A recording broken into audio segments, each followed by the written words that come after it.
Hello and welcome to Tele Talkies. दोस्तों, दलजीत कौर के पति निखिल पटेल ने अब अपनी चुप्पी तोड़ दी है। दलजीत पर निखिल ने बड़े बड़े इल्जाम लगाए हैं। साफ साफ कहा कि हमारी शादी लीगल तक नहीं थी। दलजीत ने निक पटेल का इस्तेमाल किया है। क्या कुछ बोला है, चलिए पूरी खबर आपको बताते हैं, पर उससे पहले आप चैनल को जरूर सब्सक्राइब कर लें और बेल आइकन को आप जरूर दबा दें। दलजीत ने सीधा निखिल पर जो एफआईआर की थी, उसके बाद अब निखिल का उस पर बयान आया है। निखिल ने अपने सोशल मीडिया पर पोस्ट डालते हुए इस बात को क्लियर कर दिया कि दलजीत इस शादी को कभी भी बचाना नहीं चाहती थी। वो इंडिया में रहकर अपने करियर पर ही फोकस करना चाहती है। वो केनिया में नए लाइफस्टाइल को अपनाने को तैयार ही नहीं थी और उसने कभी भी निक के बच्चों को प्यार नहीं किया। इनफैक्ट निखिल की सबसे छोटी बेटी से तो वो कभी मिली ही नहीं। निक ने बताया कि दलजीत कौर से वो साल 2023 में शादी कर चुके थे, लेकिन 2022 में वो दलजीत से दुबई में मिले थे और मार्च 2023 में मुंबई में हिंदू रीति रिवाज के साथ शादी हुई। लेकिन ये शादी लीगल नहीं थी क्योंकि निखिल का अपनी पहली पत्नी से कानूनी तौर पर तलाक नहीं हुआ था। ये पता था दलजीत को भी और उसके परिवार वालों को भी, लेकिन वो लोग दिखावे की शादी करना चाहते थे। वो इसलिए करना चाहते थे जिससे दलजीत मेरे साथ आ सके और उसको ब्रिटिश सिटीजनशिप मिल सके। निखिल ने साफ साफ कहा कि जिस तरह इंडिया में हमारी शादी का जश्न मनाया गया, वो किसी भी तरीके से लीगल वेडिंग नहीं थी। दलजीत को ये दिखावा करना था कि हमने कानूनी तौर से शादी की है और ये बात पूरी तरीके से एक कपटी इंसान ही कर सकता है। निखिल ने यह भी बताया कि दलजीत जब उनके साथ शिफ्ट हुई तो ऐसे में वो लोग केनिया गए जब निखिल का लीगली तलाक हुआ।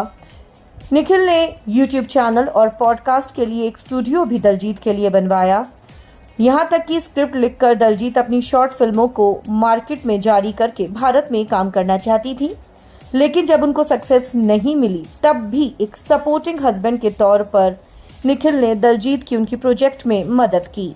लेकिन शुरू से ही दलजीत केनिया में एक अलग पहचान के साथ जीना नहीं चाहती थी। वो इंडिया में ग्लैमर वर्ल्ड की यूज्ड टू थी और केनिया में एक आम इंसान की तरह ढलने में उनको काफी दिक्कत हो रही थी। वो शुरू से ही इंडिया वापस जाना चाहती थी। निखिल ने बोला कि पिछले 8 महीनों से जब से दिलजीत और जेडन केनिया से चले गए हैं, मैंने खुद को सोशल मीडिया पर एक चर्चा का विषय ही बना हुआ पाया है। दिलजीत ने नए टर्म के सिर्फ 4 दिन बाद ही जेडन को नैरोबी में फेमस ब्रिटिश इंटरनेशनल स्कूल से निकालने का फैसला लिया, जिसके बाद उन्होंने मेरी बड़ी बेटी को वॉइस नोट और मेरे दोस्तों को मैसेज के जरिए बता दिया कि वो केनिया को हमेशा के लिए छोड़कर भारत वापस लौटना चाहती हैं। निक दलजीत के इंडिया आने के बाद भी उनसे टच में रहे। वो रोज फोन करते थे, दलजीत के साथ वीडियो कॉल पर भी बात करते थे, लेकिन दलजीत गाली गलौज करती थी। निखिल ने कहा कि मैंने रिश्तों को सुधारने की पूरी कोशिश की और मैंने इन बात को पर्सनल रखा, लेकिन दलजीत ने मुझे सोशल मीडिया पर आने पर मजबूर कर दिया और ये बोलने पर मजबूर कर दिया। यहाँ तक कि इस साल जून में दलजीत फिर से केनिया गई, लेकिन उनका जो मकसद था वो सिर्फ यही था कि वो वहां पर जाकर लड़ाई करें और सोशल मीडिया के लिए कंटेंट बना सकें, दिखा सकें कि वो बेघर हैं। उन्होंने एक कहानी पूरी की पूरी बुनी, कोर्ट से आदेश लिए ताकि उन्हें और जेडन को कभी बेदखल ना किया जा सके। निखिल ने कहा कि वो हमारी सिक्योरिटी गार्ड से लड़ी, जो कि हमारे गेट पर सिक्योरिटी गार्ड खड़े रहते हैं सोसाइटी के, उन पर अंदर जाने के लिए दबाव भी डाला।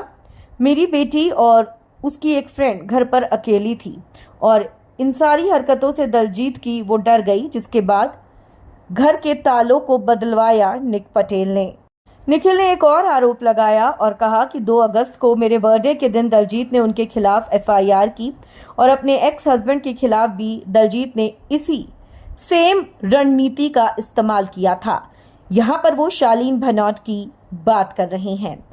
साफ साफ कहा है निखिल ने कि एफआईआर में झूठा दावा किया गया है कि वो एनआरआई हैं, जबकि जो निखिल हैं वो एक ब्रिटिश सिटीजन हैं और वो एंड में यही रिक्वेस्ट करते हैं दलजीत से कि दलजीत और निखिल की कहानी को बंद किया जा सके, क्योंकि बच्चों की जिंदगी तबाह हो रही है। उन्होंने एंड में लिखा कि मैं दलजीत को दिल से शुभकामनाएं देता हूं और जेडन को भी, और चाहूंगा वो जीवन में आगे बढ़े।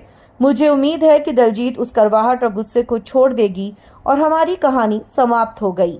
और जनवरी 2024 में इसके साथ पर्दा गिर गया। दोस्तों, आपको क्या लगता है, कौन सही है इनमें से और कौन गलत है?